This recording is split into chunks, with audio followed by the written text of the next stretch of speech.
Hello and welcome back to all dear students, welcome to career planet. हमने chapter complete कर दिया है halo alkane hello arene, और हम प्रॉब्लम्स कर रहे हैं NCERT unsolved exercise of halo alkane hello arene.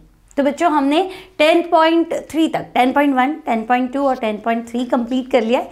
10.4 start करते हैं। तो बच्चों क्वेश्चन नंबर 10.4, निम्नलिखित में से किसका द्विध्रुव आघूर्ण सर्वाधिक है? तो आपके पास 3 कंपाउंड्स है। फर्स्ट वन है CH2Cl2 डाइक्लोरो मैथेन, यहाँ पे से मैथिलीन क्लोराइड भी कह सकते हैं। सेकेंड है CHCl3 ट्राइक्लोरोमीथेन या क्लोरोफॉर्म भी कह सकते हैं। एंड फोर्थ वन है बच्चों CCl4 टेट्राक्लोरोमेथेन या कार्बन टेट्राक्लोराइड भी बोल सकते हैं। अब हमें डाइपोल मोमेंट द्विध्रुव आघूर्ण को बताना है, कंपेयर करना है। अब बच्चों द्विध्रुव आघूर्ण बताता है कंपाउंड पोलर है या नहीं है, मतलब कोई यौगिक ध्रुवीय है या कोई यौगिक अध्रुवीय है। हम पता कैसे लगाएंगे? हम कहते हैं जल ध्रुवीय यौगिक है ना। क्लोरोफॉर्म बहुत कम ध्रुवीयता होती है, CCl4 नॉन पोलर हो जाता है। तो कैसे पता लगाएंगे? तो हम ज्ञात करते हैं द्विध्रुव आघूर्ण यानी कि म्यू। अब म्यू द्विध्रुव आघूर्ण या म्यू से डिनोट करते हैं। तो द्विध्रुव आघूर्ण जो है बच्चों वो क्या है? एक वेक्टर है, सदिश राशि है, मतलब परिमाण के साथ साथ दिशा पे भी निर्भर करता है। वैल्यू तो है ही, लेकिन डायरेक्शन भी देखना पड़ेगा। ठीक है, तो हम कंपेयर कर लेते हैं। फॉर एग्जाम्पल सबसे पहले अगर मैं CCl4 ले लूँ तो बच्चों CCl4 टेट्राहेड्रल ज्योमेट्री इस तरह से, CCl4 टेट्राहेड्रल ज्योमेट्री है, चतुष्फलकीय ज्यामिति। देख लो, कार्बन 4 बंध बना रहा है बच्चों। 4 बंध में संकरण क्या होगा? तो हम कहेंगे sp3। ज्यामिति चतुष्फलकीय टेट्राहेड्रल। अब ये C वाला, ये CCl बंध की ध्रुवीयता, मतलब C और Cl में ज़्यादा विद्युत ऋणी कौन है? तो हम कहेंगे क्लोरीन। तो बच्चों ये क्लोरीन इस बंध के जो 2 इलेक्ट्रॉन है इसको अपनी तरफ खींचेगा, और इसके ऑपोजिट डायरेक्शन में तो ये इधर खींचेगा। तो ओवरऑल तो कैंसिल हो गया ना। अब ये C और Cl में Cl ज़्यादा विद्युत ऋणी, तो इन 2 इलेक्ट्रॉन्स को अपनी तरफ अट्रैक्ट कौन करेगा? तो ये Cl, और ये विपरीत दिशा में तो ये इधर। तो भाई ये दोनों एक दूसरे को कैंसिल कर देते हैं, ये दोनों एक दूसरे को कैंसिल कर लेते हैं। तो ओवरऑल क्या हो गया? तो हम कहेंगे ओवरऑल तो बात खत्म हो गई। ठीक है, तो बच्चों CCl4 में म्यू कितना हो गया? तो हम कहेंगे 0। क्यों 0 हुआ? तो हम कहेंगे चारों CCl बंध के आघूर्ण 4 थे ना, ये इसको खत्म कर देता है, ये इसको खत्म कर देता है। तो चारों CCl बंध के आघूर्ण परस्पर निरस्त हो जाते हैं, कैंसिल हो जाते हैं। ठीक है, तो बच्चों ओवरऑल क्या हो गया? निरस्त मतलब कैंसिल हो जाते हैं, इसलिए म्यू कितना हो गया? तो हम कहेंगे म्यू हो गया 0। और जब भी तुम्हें मिले कि भाई म्यू 0 है, तो बच्चों म्यू 0 मतलब अध्रुवीय अणु है, पोलैरिटी खत्म, नॉन पोलर है। ठीक है, अब अगर हम क्लोरोफॉर्म की बात करें तो क्लोरोफॉर्म में CHCl3। ठीक है, तो देखो यहाँ Cl लिख देती हूँ, यहाँ H लिख देती हूँ, ये Cl और ये Cl। ठीक है, अब होगा क्या बच्चों? तो हम कहेंगे CHCl3 में ये C और Cl ये एक दूसरे के बंध आघूर्ण को कैंसिल कर देंगे। ये C और Cl तो भाई ये भी कैंसिल कर देंगे। ये C और Cl तो ये Cl जो है, ये वाला Cl इन दोनों इलेक्ट्रॉन को अपनी तरफ अट्रैक्ट करेगा, तो बंध आघूर्ण Cl की तरफ हो जाएगा। और CH में ज़्यादा विद्युत ऋणी कौन है? तो बच्चे CH में ज़्यादा विद्युत ऋणी कार्बन है। आपको देखना है कि ये जो डायरेक्शन है ना, कम विद्युत ऋणी से अधिक विद्युत ऋणी की ओर जाएगी। तो कार्बन और हाइड्रोजन में आघूर्ण जो है, बंध आघूर्ण, वो C की तरफ होगा। तो हम कहेंगे ये 2 तो कैंसिल हो गए, पर ये 2 तो है। ठीक है, तो 0 तो नहीं कर सकते। तो इसका जो द्विध्रुव आघूर्ण होगा that will be near about 1.03। ठीक है, तो 1.03 डिबाई से डिनोट करते हैं हम द्विध्रुव आघूर्ण को, तो कैपिटल D भी लिख सकते हैं, डिबाई। ठीक है, अब लिखेंगे क्या? तो बच्चों हम लिखेंगे भाई क्लोरोफॉर्म में 2 CCl बंध आघूर्ण, तो ये तो क्या हो गए? परस्पर निरस्त हो गए। भाई 2 जनों ने तो एक दूसरे को क्या कर दिया? कैंसिल कर दिया। तो 2 CCl बंध आघूर्ण परस्पर कैंसिल हो जाते हैं, निरस्त हो जाते हैं। ठीक है, तो ध्रुवीयता किस वजह से? तो हम कहेंगे ध्रुवीयता CCl और CH बंध की वजह से है, ठीक है, तथा ध्रुवीयता या तथा CH बंध आघूर्ण, CH बंध आघूर्ण व CCl बंध आघूर्ण, तो ये डायरेक्शन सेम है ना, ये भी एरो ऊपर जा रहा है, ये भी ऊपर जा रहा है, ठीक है। तो CH बंध आघूर्ण व CCl बंध आघूर्ण समान दिशा में होने के कारण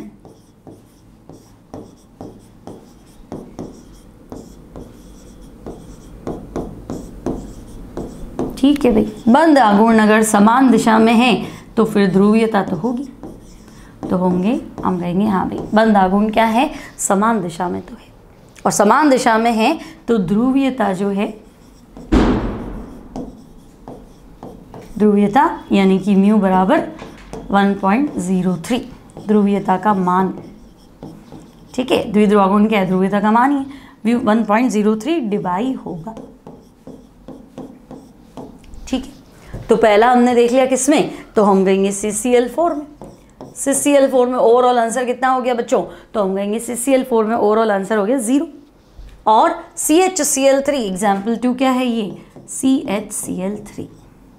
अब आपके पास आता है भाई CH2Cl2, इसमें बता दो, है ना बच्चों, CH2Cl2, ठीक है। तो हम चलते हैं मैथिलीन क्लोराइड की तरफ, ओके, ठीक है। तो बच्चों CH2Cl2 पढ़ेंगे क्या इसको, तो हम इसको पढ़ेंगे मैथिलीन क्लोराइड या डाइक्लोरोमेथिल, ठीक है। अब मैथिलीन क्लोराइड में अगर हम कंपेयर करें तो देखो, मान लो मैंने ऐसे लिख दिया चारों बॉन्ड्स को एक तरह से, ठीक है। तो 2 हाइड्रोजन है और 2 क्लोरीन है बच्चों, तो ओवरऑल पोलर स्ट्रक्चर रहना चाहिए, ये Cl और सामने H लिख देती हूँ, है ना, ये Cl और सामने क्या कर देते हैं H, या इधर Cl लिख देती हूँ, इधर H लिख देती हूँ, ध्रुवीय संरचना बना देती हूँ, ठीक है। अब क्या होगा, तो बच्चों अब हमें देखना है कि भाई C और Cl में ज़्यादा विद्युत ऋणी कौन है, तो हम कहेंगे ये Cl है, ये जो 2 इलेक्ट्रॉन है ये Cl अपनी तरफ अट्रैक्ट करेगा, ठीक है। इस C और Cl में तो हम कहेंगे ये दोनों इलेक्ट्रॉन ये Cl अपनी तरफ अट्रैक्ट करेगा। C और H में ज़्यादा विद्युत ऋणी कौन है, तो कार्बन, तो इस बंध की ध्रुवीयता कार्बन की तरफ रहेगी, और इधर भी क्या रहेगा, तो हम कहेंगे C की तरफ, ये। तो ओवरऑल देखो क्या हुआ, ये दोनों एक दिशा में है, ये दोनों एक दिशा में है ना, तो परिणामी आघूर्ण जो है वो कैंसिल नहीं हो रहा है, ठीक है। आपने पढ़ा होगा ना वेक्टर में कि एक ध्रुवीय आघूर्ण इधर है ना, एक बंध आघूर्ण इधर है, तो रिजल्टेंट दोनों का क्या होगा, बीच में होगा, ठीक है। तो यही चीज़ हमें यहाँ पे अप्लाई करनी है, तो हम कहेंगे इसमें ध्रुवीयता सर्वाधिक होगी और द्विध्रुव आघूर्ण का जो मान है, वैल्यू है, दैट विल बी 1.62 डिवाई, ठीक है। तो बच्चों हम कहेंगे CH2Cl2 में 2 CCl बंध आघूर्ण, या 2 छोड़ो, कंपेयर नहीं करते, CH2Cl2 में CCl बंध आघूर्ण व CH बंध आघूर्ण क्या है, तो हम कहेंगे देखो CCl की डायरेक्शन देख लो, CH की डायरेक्शन देख लो, सेम है, तो CCl बंध आघूर्ण व CH बंध आघूर्ण समान दिशा में होने के कारण, दोनों सेम डायरेक्शन में, तो समान दिशा में होने के कारण ये ध्रुवीय होता है, ठीक है। और चारों बंध आघूर्ण जो है बच्चों उसको सपोर्ट कर रहे हैं, तो बंध आघूर्ण समान दिशा में होने के कारण यह ध्रुवीय होता है। और वैल्यू कितनी है, तो हम कहेंगे तथा इसके द्विध्रुव आघूर्ण का मान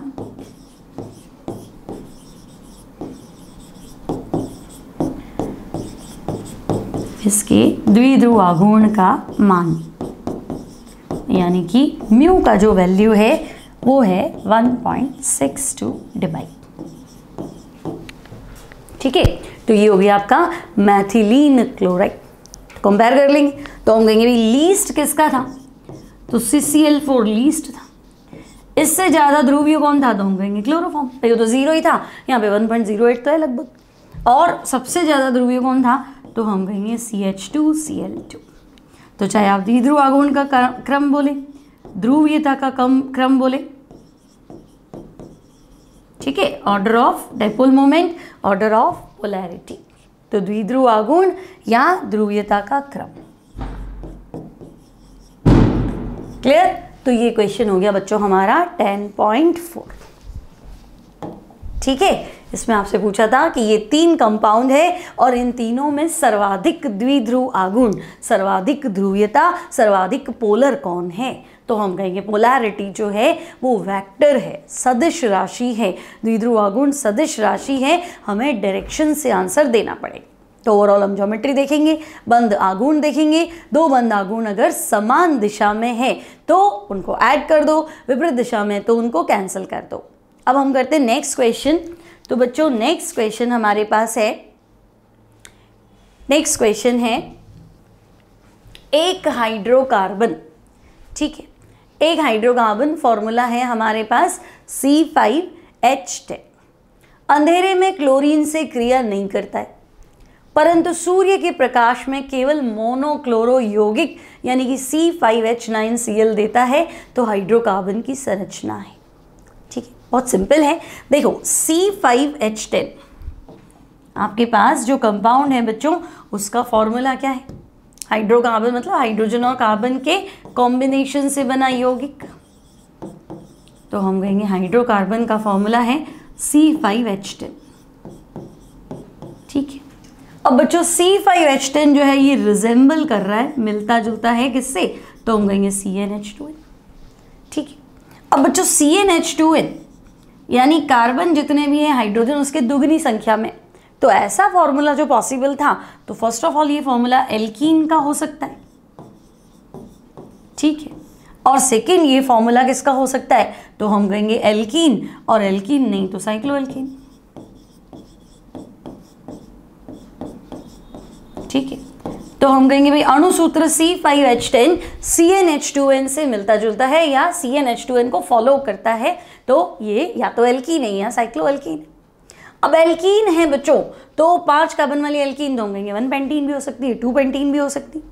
ठीक है, और अगर साइक्लोएल्केन है तो साइक्लोएल्केन में साइक्लोपेंटेन भी हो सकता है, मैथिल साइक्लोब्यूटेन भी हो सकता है, डाईमेथिल साइक्लोप्रोपेन भी हो सकता है, बहुत सारी पॉसिबिलिटी, एक तो नहीं है, तो हम कहेंगे ओके। अब अंधेरे में क्लोरीन से क्रिया नहीं करता है, तो बच्चों एल्कीन और साइक्लोएल्कीन में अंधेरे में हैलोजन से रिएक्ट एल्कीन कर लेगा, एल्कीन ज़्यादा रिएक्टिव है, तो हम कहेंगे अंधेरे में तो रिएक्शन करता नहीं, तो एल्कीन के चांसेस कम है।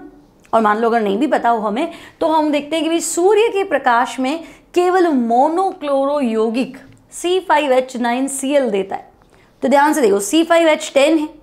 अब अगर मैं इसकी रिएक्शन क्लोरीन से करा रही हूँ तो मुझे जो आंसर मिल रहा है वो C5H9Cl, तो ये क्लोरीन और एक हाइड्रोजन गायब है, मतलब ये HCl।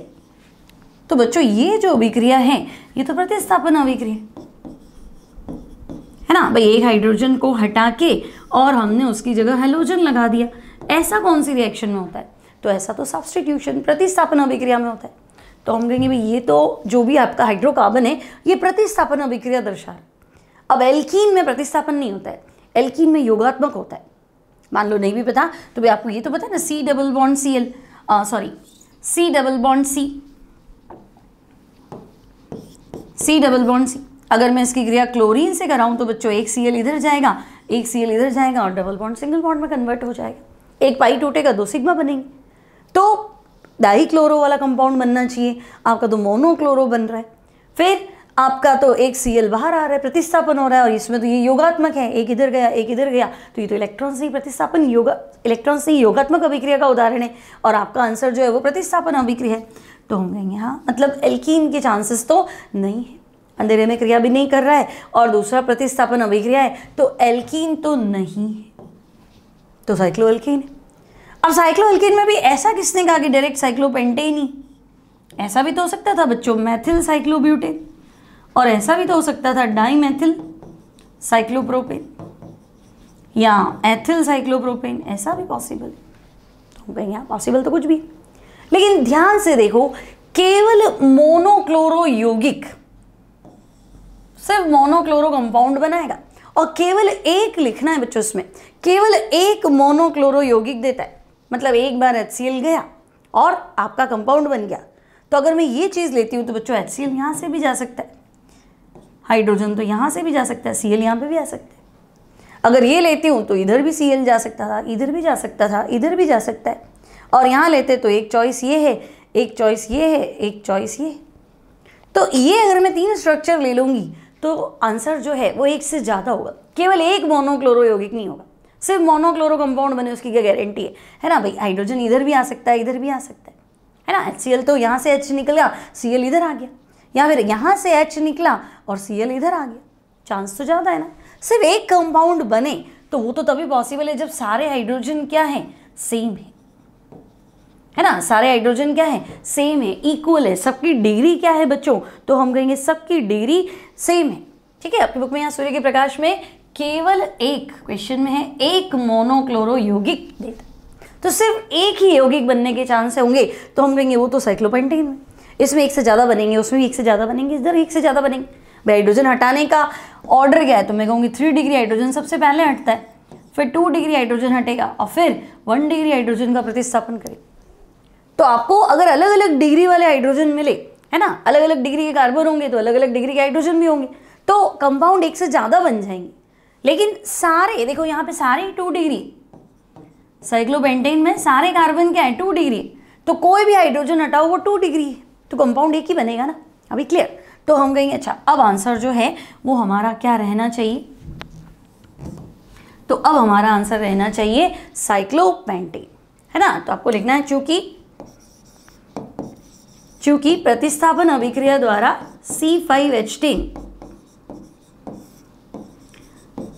प्रतिस्थापन अभिक्रिया द्वारा C5H10 कौन सा प्रतिस्थापन है, सूर्य के प्रकाश में। तो सनलाइट में आपको पता है फ्री रेडिकल मुक्त मूलक प्रतिस्थापन होता है। तो प्रतिस्थापन अभिक्रिया द्वारा C5H10 केवल एक मोनोक्लोरो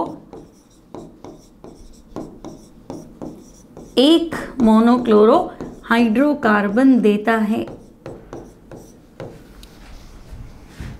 मोनोक्लोरो हाइड्रोकार्बन देता है। अतः इसकी संरचना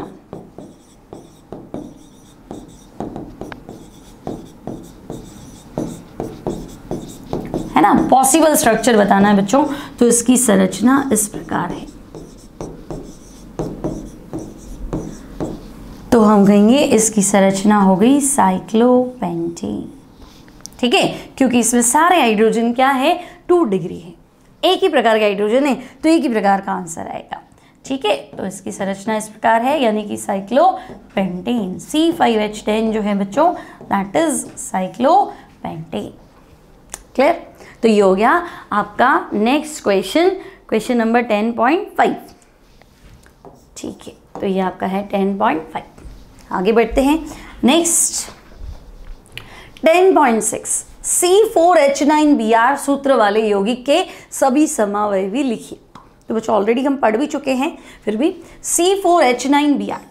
अब देखो C4H10 ब्यूटेन है बच्चों, ये तो पता है ना। CnH2n+2 इसको अगर कोई फॉलो करे तो वो एल्केन है, तो 4 कार्बन वाली एल्केन क्या है, तो हम कहेंगे ब्यूटेन है। अब ब्यूटेन में से आपने क्या किया, एक हाइड्रोजन हटाया और उसकी जगह एक Br लगाया, तो ये C4H9Br है। मतलब ले दे के आपके पास एल्केन था और एल्केन का एक हाइड्रोजन आपने ब्रोमीन से रिप्लेस किया।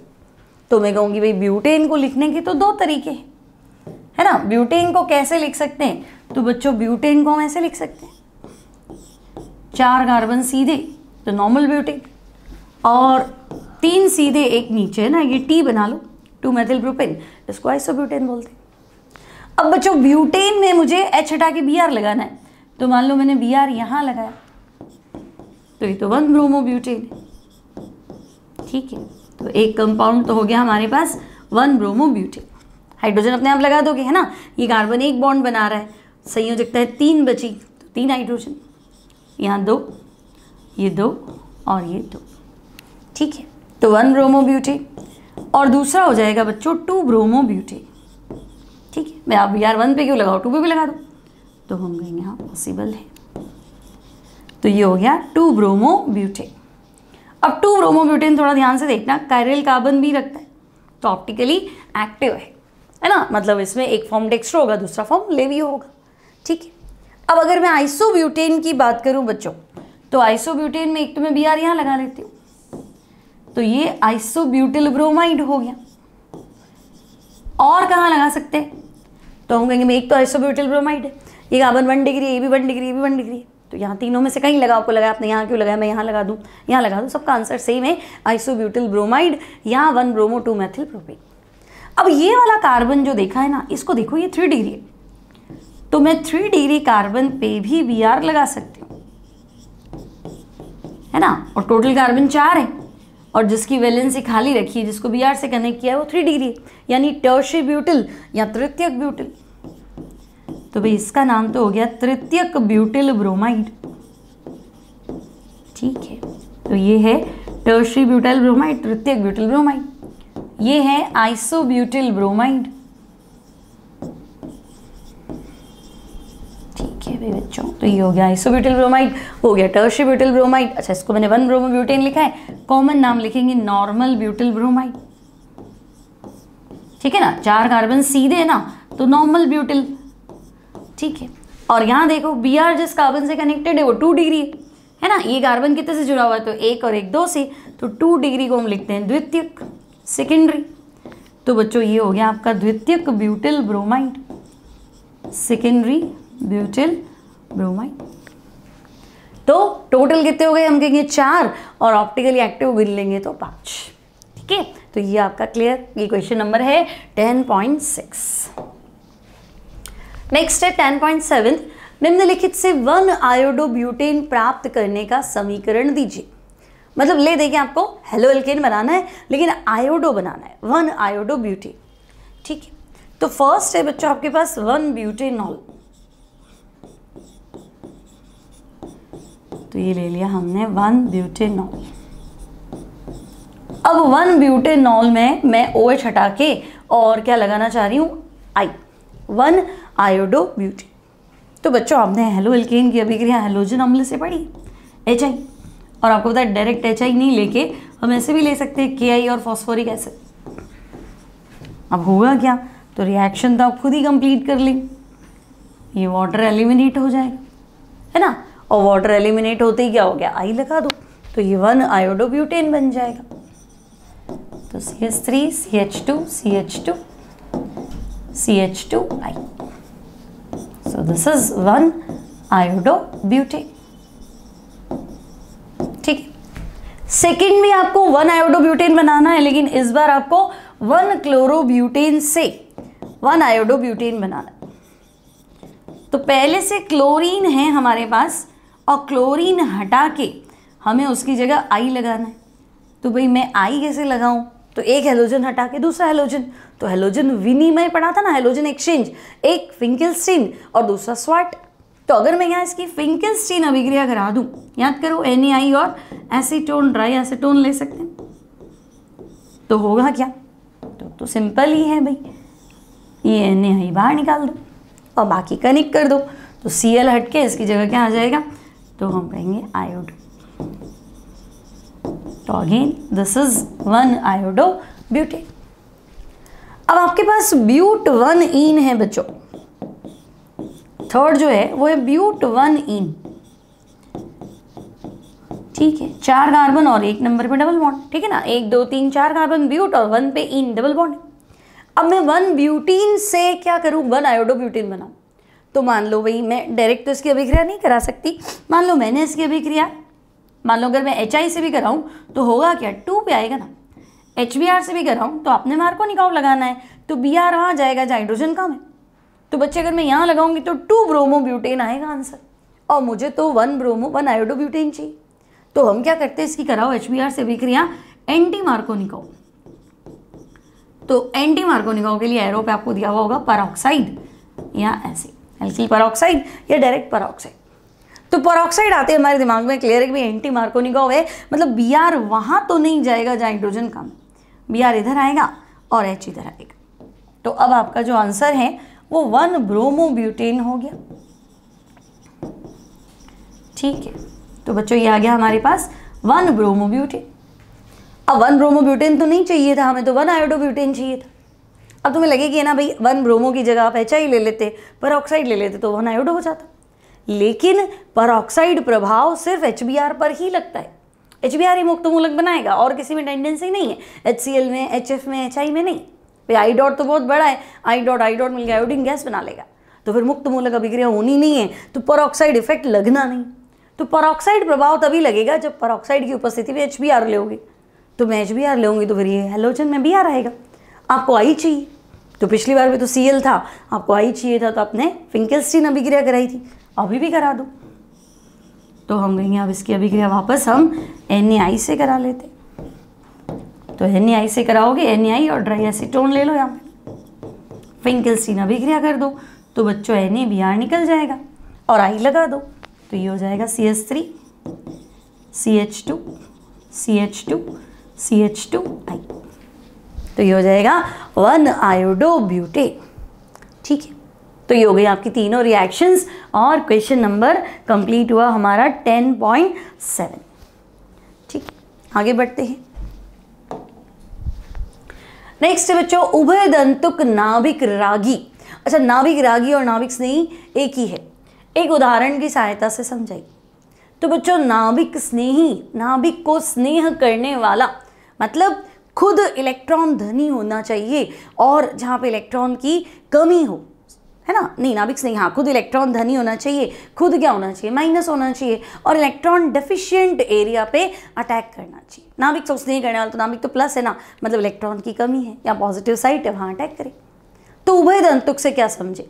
तो बच्चों जैसे तुमने उपसंयोजक यौगिक पढ़ा था, उसमें उभय दंतुक लिगेंड पढ़ा था, उभय दंतुक नाभिक स्नेही और दोनों सेम ही। फॉर एग्जाम्पल, तो बच्चों पहले इसका डेफिनेशन लिखें तो हम कहेंगे वे आयन जिनमें दो प्रकार के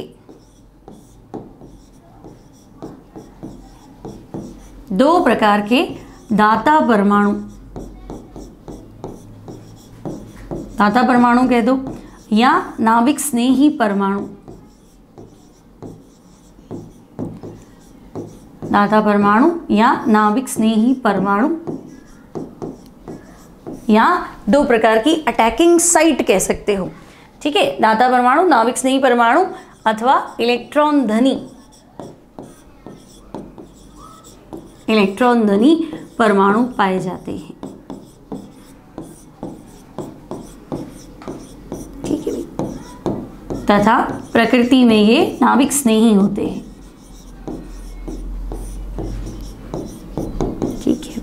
बाय नेचर ये न्यूक्लियोफाइल होते हैं, नाभिक स्नेही होते हैं।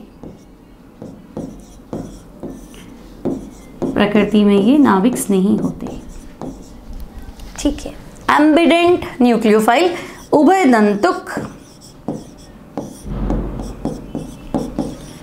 दंतुक नाभिक स्नेही कहलाते हैं।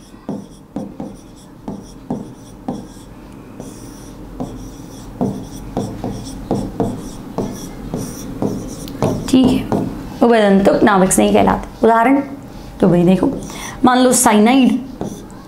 तो बच्चों साइनाइड में नाइट्रोजन पे लोन पेयर है लेकिन कार्बन पे नेगेटिव चार्ज है, तो इलेक्ट्रॉन धनी तो ये भी है, इलेक्ट्रॉन धनी तो ये भी है। ये चाहे तो कार्बन के थ्रू अटैक कर सकता है, ये चाहे तो नाइट्रोजन के थ्रू अटैक कर सकता है। तो साइनाइड अगर कार्बन के थ्रू अटैक करता है तो बच्चों साइनाइड, और नाइट्रोजन के थ्रू अटैक करता है, इसके थ्रू अटैक करता है तो हम कहेंगे आइसोसाइनाइड। तो उभय दंतुक मतलब समझे ना, तो हम कहेंगे हाँ उभय दंतुक मतलब दो अटैकिंग साइट, तो इसे हम लिखेंगे साइनाइड। और एनसी को क्या पढ़ेंगे तो हम कहेंगे आइसोसाइनाइड। और कोई एग्जाम्पल, तो बच्चों हम NO2 भी लिख सकते हैं।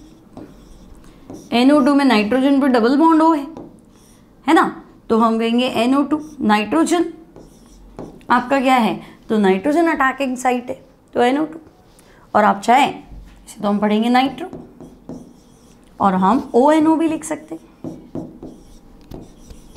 अब अटैकिंग साइट क्या है तो हम कहेंगे ऑक्सीजन, तो नाइट्रो या नाइट्राइट। ठीक है, नाइट्रोजन से अटैक करेगा तो नाइट्रो बोलेंगे, और ऑक्सीजन के थ्रू अटैक करेगा तो इसी को हम नाइट्राइट बोलेंगे बच्चों, ठीक है। तो नाइट्राइट, तो अटैकिंग साइड दो है ना मतलब इलेक्ट्रॉन धनी, दाता परमाणु, है ना, कुछ भी कह सकते हैं, नाभिक स्नेही, तो ये नाइट्रोजन भी है, ऑक्सीजन, इनके पास इलेक्ट्रॉन तो है ही, लोन पेयर तो पड़े ही हैं, और ये प्लस वाली जगह पे जाके अटैक करेंगे। लेकिन एन के थ्रू अटैक करेंगे या ओ के थ्रू अटैक करेंगे तो डबल साइट है, तो उभय दंतुक, है ना, उभय, जैसे उभयचारी, एम्फीबियंस जैसे बोलते हैं, है ना, मेंढक उभयचारी है, तो उसके पास दो चॉइस है कि पानी के अंदर भी रह सकता हूँ और धरती पे भी रह सकता हूँ। एक टाइम में तो एक ही जगह रहेगा ना, या तो पानी के अंदर रहना है या लैंड पे रहना है। सिमिलरली एक टाइम में एक के थ्रू अटैक करेगा, दोनों साइड एक साथ जाके अटैक नहीं करेगी, है ना, तो या तो कार्बन से जुड़ जाएगा या नाइट्रोजन से जुड़ जाएगा। सी से जुड़ता है तो आप साइनाइड बोल देना, एन से जुड़ता है तो आप आइसोसाइनाइड बोल देना। सिमिलरली नाइट्रोजन के थ्रू बॉन्ड बनाता है तो नाइट्रो हो जाएगा, और ऑक्सीजन के थ्रू बॉन्ड बनाता है तो नाइट्राइट हो जाएगा, ठीक है। तो ये हो गया हमारा उभय दंतुक नाभिक रागी या नाभिक स्नेही, क्वेश्चन नंबर 10.8। और देखते हैं बच्चों, नेक्स्ट है 10.9, निम्नलिखित प्रत्येक युग्ल में से कौन सा OH- के साथ SN2 अभिक्रिया में अधिक तीव्रता से अभिक्रिया करेगा, ठीक है। तो भाई रिएक्शन फास्ट और स्लो ही तो देखना है। अब फर्स्ट ऑप्शन देखो बच्चों, मैथिल ब्रोमाइड, मैथिल आयोडाइड, तो मैथिल होते ही SN2 तो तेज होगी, है ना, सबसे छोटा एल्किल समूह है तो SN2 तेज होगी क्योंकि संक्रमण अवस्था बनती है, एल्किल समूह छोटा चाहिए। लेकिन बच्चों यहाँ तो है CBr बंध लंबाई और यहाँ कौन सी है CI बंध लंबाई, तो मैं कहूँगी भाई CI बंध लंबाई जो है वो CBr से ज़्यादा है, ठीक है। अब अगर लंबा बंध होगा तो जल्दी टूटेगा ना, है ना, दो एटम बड़े बड़े हैं, दूरी ज़्यादा है तो होल्ड नहीं कर पाएंगे। बंध लंबाई और बंध वियोजन ऊर्जा इन्वर्सली होता है, तो CI बंध लंबा है, दोनों के बीच में दूरी ज़्यादा है तो दोनों पकड़ नहीं पाएंगे और जल्दी टूट जाएगा।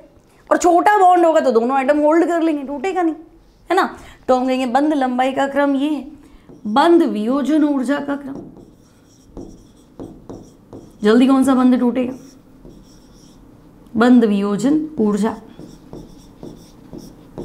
का क्रम। तो हम कहेंगे भाई CBr बंध वियोजन ऊर्जा ज़्यादा है और CI बंध वियोजन ऊर्जा कम है। तो मैं लिख दूं, अतः CI बंध का विखंडन जल्दी होगा, है ना, और CI बॉन्ड जल्दी टूट गया, विखंडन आसानी से होगा,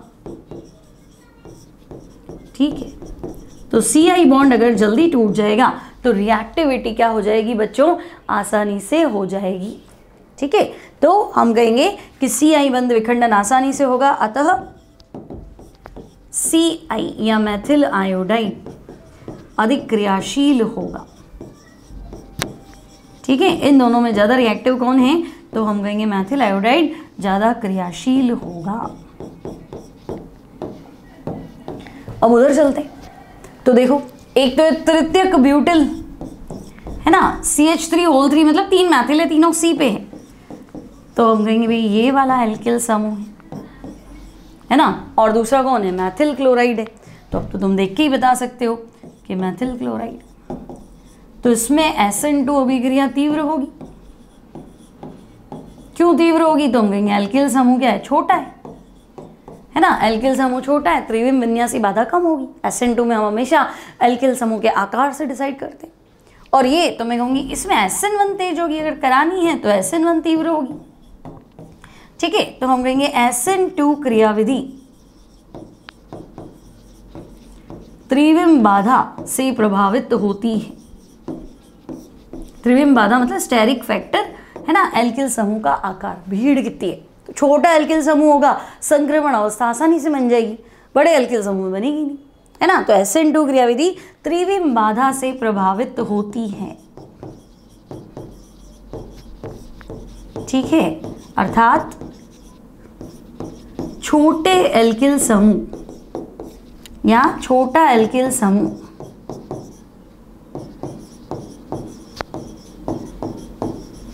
छोटा एल्किल समूह वाला हेलो एल्केन को मिलती हूँ RX, ठीक है, SN2 के प्रति स्मॉल एल्काइल ग्रुप वाला हेलो एल्केन जो है वो SN2 के प्रति क्या होगा, अधिक क्रियाशील, ठीक है। तो क्रियाशीलता ज्यादा किसकी होगी बच्चों, तो इसकी होगी SN2 के प्रति, है ना। SN2 ही पूछा है ना आपसे कि SN2 अभिक्रिया तीव्रता से कौन देगा, तो आपको बताना है मैथिल हैलाइड या मैथिल क्लोराइड जो है वो SN2 के प्रति ज़्यादा क्रियाशील होगा as compare to tertiary alkyl halide, है ना बच्चों। क्यों, तो हम कहेंगे त्रिविम विन्यासी बाधा जो है एक इम्पॉर्टेंट फैक्टर है SN2 के लिए, ठीक है।